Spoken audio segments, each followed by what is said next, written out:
Good morning, YouTube family. It's Coach Erica Janelle coming before you guys this morning, wanting to just let you know that I love you guys very much. I am praying over and for the entire YouTube family, just letting you guys know that I'm here with you, agreeing with you, whatever you're believing God for, whatever breakthrough you're believing God for. I add my agreement with you that everything will work out the way that it is supposed to for you. I just want you guys to keep pushing, keep fighting, and keep knowing that you have a purpose. God has a plan for you, and there is something unique and special and amazing about each and every one of you. I wanted to quickly talk about the stereotypes that we mentioned a few videos ago. I had the Oath event, so I kind of had to switch gears a little bit, but I want to get back to it a little bit and not really getting into it as much as I wanted to initially. And I want to because I feel like it's something that needs to be talked about, but I also don't like stereotypes. I really am not a stereotypical type of person. I don't believe that anybody falls into there's no set group of people that do this thing or no set group of people that do that thing. I believe that everybody's an individual, and we individually make our decisions to be and do whatever it is that we choose to be and do. So I wanted to, though, talk about the subject of gender roles. It's definitely been a topic of discussion a lot on social media. There are a lot of speakers and coaches that talk about it often. I honestly, my personal opinion, and I'll give that first, and then we'll talk about like some of the things that you'll hear about gender roles. For me personally, I don't believe that there should be gender roles in a relationship. I believe what's more important is what works for your individual partnership, whether that's your spouse, whether that's your boyfriend, girlfriend, whether that's whatever your relationship is. I feel like you have to find what works for you guys and not be caught up in what everybody else says and what everybody else does and whatever standards people put in on people, because I feel like we all are unique individuals, and what works for one couple may not work for another couple. There are certain things that me as a Christian, which are my views, that may not align with the views of others, but I'm never going to force my views and my belief systems on anybody else. For me, I feel like the times where gender roles, where the woman was at home taking care of the family and the household and the kids, and the man was out working every day providing, I think that those roles have morphed a little bit because, one, the cost of living is so high for most of us that it's really challenging to even have one income household. That's why people like myself, I'm a single mom, I'm divorced.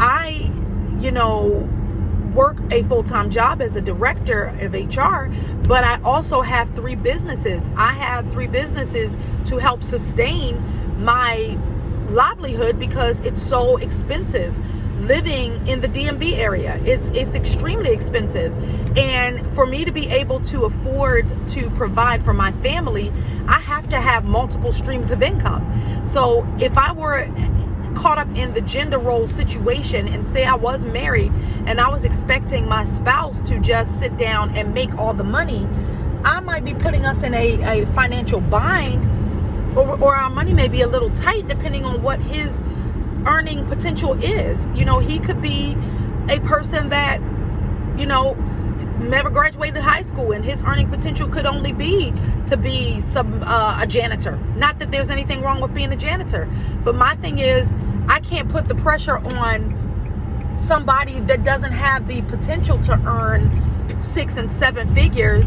to expect him to go out every day and provide for our home, and I'm sitting back just doing the stuff around the house. And not that that's a menial job, by any means is it not, because with each of my kids up until their first year on this earth, I stayed at home. I hated it because it wasn't for me. I hated it just because I'm so ambitious. I was feeling like I lost a part of who I was, but I did what I needed to do to take care of my kids. I also, on the flip side, didn't want my kids around a bunch of people and a bunch of germs. So there was an internal battle for me and an internal struggle for me. But even during those times, I was always hustling, trying to find ways to bring in money, because I didn't like the idea of our family dynamic, money being so tight, and my earning potential was definitely more high than my spouse's, because, I had education and I had, years of experience that I could go into a job and make more money. So it was definitely one of those things where gender roles wasn't, in my mindset, a big thing. Now, I say that to say, in my situation, I actually was more of the breadwinner. I also managed the home. I also cooked. I still cleaned. I still took care of the home. I still picked the kids up, dropped the kids off. I was working full-time, in school full-time, get my master's. I was doing a lot of things, but that's me. I'm good at juggling things, but I also realized that I did not have a lot of support in that situation. Now, some of the society will say that, okay, the man needs to be the breadwinner and the woman needs to be in more of a support role. And if that works for your family dynamic, by all means. I am 100% in agreement that at the end of the day, it's whatever your family dynamic requires. So if my spouse has the earning potential to be a president and a CEO of a company, and he wants to get out there and grind and do that thing because that's what he loves and that's what he feels like his sole, drive and driving force is to do that, then by all means do that. But that's never going to be what's the word? An open door for him to say, well, if you're going to be with me, you're going to have to stay at home and take care of the house. That kind of man wouldn't work for me because I'm too ambitious. I've always tried to find ways and create businesses and create means to use my creative energies outside of doing human resources.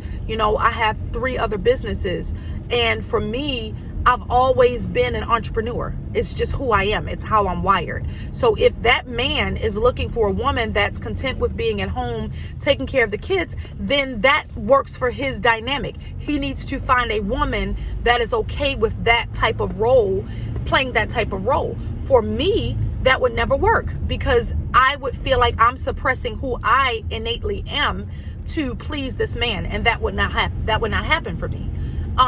The flip side of it could be you could have a man that wants to stay at home with the kids. He could be the creative one. He could be the one that's really good with kids and just every kid that's around him just, they just love to be around him. He's fun. He's cool. He's creative. He comes up with little games, the little things to do with the kids while they're at home. And the wife could be the one working, making the money. If that works for their family, it works for their family. I feel like we get so caught up in the gender roles that we forget that everybody is an individual, and my desires and what I'm looking for in a mate may be different from what somebody else's desires and what they're looking for in a mate may be. And I feel like when you put people in these boxes, that's when you come into a challenge, because we're not meant to fit in boxes. We're meant to be individuals, and what works for me may not work for you. What works for you may not work for me. At the end of the day, I just want to be the best version of myself and be with a person that will benefit from the type of person, what talents and gifts and strengths I bring to the table. And likewise, I want that person to benefit. I want to benefit from whatever talents, gifts, and purpose that person brings to the table. So I just want to kind of get us out of the mindset of trying to put everybody in a box, because I don't feel like anybody fits in these boxes that society has built. The number one thing to be focused on is that you find what works for you and your mate and your partnership, because everybody's is different. The second thing is making sure that despite what you do, whether it is that you're the CEO and the president as the wife or the woman in the house, you still respect and honor that man, and you still operate as a woman and in your feminine energy, in a sense of not trying to emasculate the man or dominate over the man. The fact of the matter is, for me personally, as a Christian woman, I definitely understand that I want to have a man that's a leader, that knows how to lead.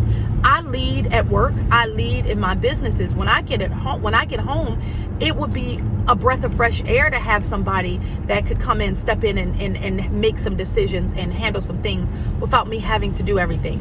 I get tired of doing everything, but I realize that that's me. That works for my situation. I'm never going to ever emasculate a man. I'm never going to make a man feel less than. I'm just here to be your partner. You're here to be my partner. We're not each other's competition. We're not each other's enemy. We're not each other's foe.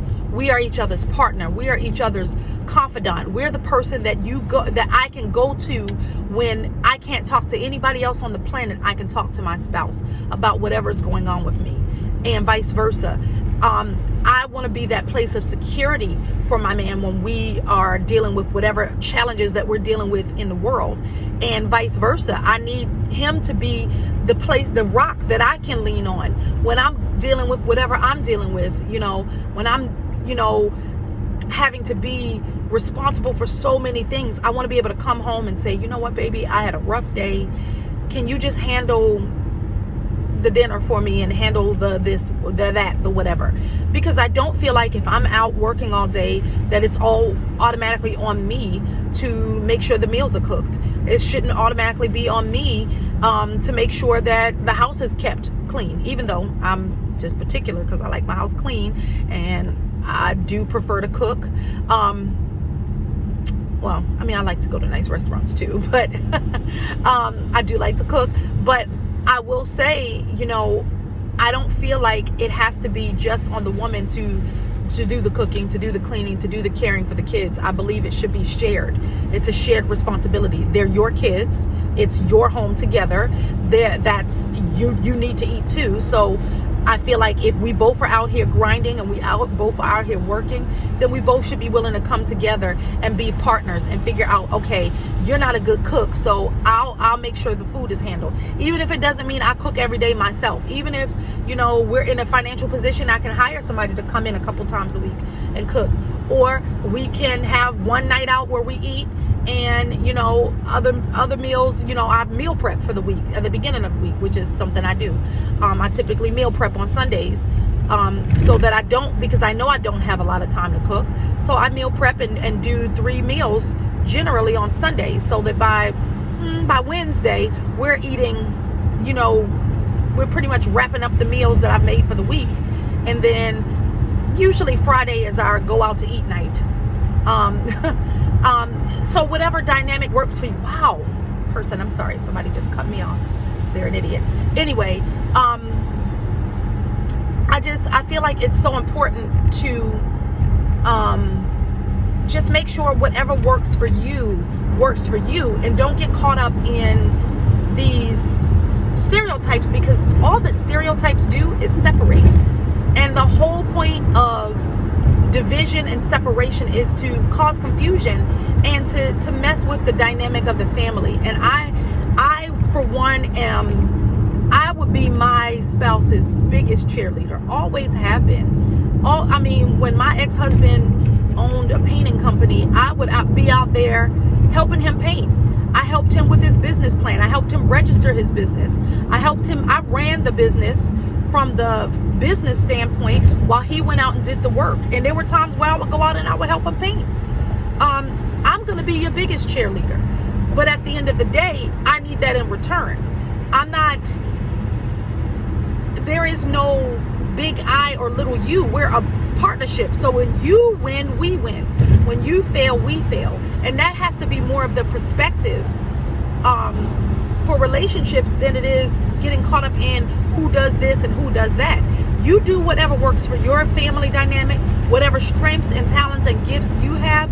That's the strengths and talents and gifts that you bring to the table in your relationship. And I feel like when you come at it with that perspective, that's when your family dynamic can be successful. It doesn't have to fit into societal boxes. Make your own rules, but it has to be the rules that fit for your family and works for you. I just want to encourage you guys with that. I love you guys very much. Please share your comments. I love to hear back from you guys. I try to reach back out to everybody with their comments. So I'll be talking to you guys soon. Have an amazing day. Bye.